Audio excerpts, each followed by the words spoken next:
L'Ouganda et la Tanzanie ont signé un protocole d'accord sur la coopération et la sécurité de l'oléoduc. Cet accord met en avant la nécessité de conclure le cadre de coopération en matière de défense et de sécurité entre les deux pays sur l'opérationnalisation du comité de sécurité intergouvernemental pour le projet d'oléoduc de pétrole brut d'Afrique de l'Est.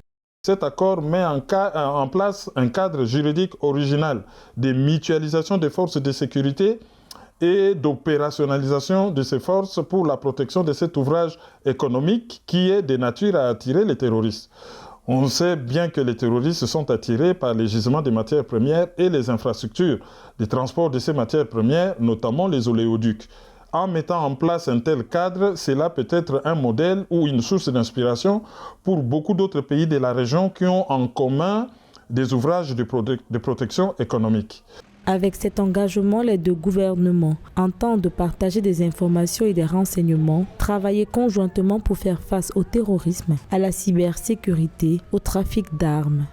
Si nous arrivions effectivement à activer le mécanisme notamment de sécurisation, de traçabilité des armes à feu dans la zone, il est évident qu'on pourra assister à un recul significatif de la part des attaques terroristes en vue de sécuriser les investissements internationaux. Mais ce qui est important de comprendre, il s'agit d'une guerre asymétrique.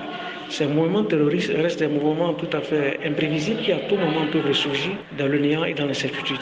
En Tanzanie comme en Ouganda, le terrorisme reste une menace majeure, nécessitant des efforts et des mesures conjointes et proportionnées. Rappelons que depuis quelques années, l'Ouganda et la Tanzanie renforcent leur implication dans la lutte contre le terrorisme au niveau de leurs frontières et notamment avec le Mozambique.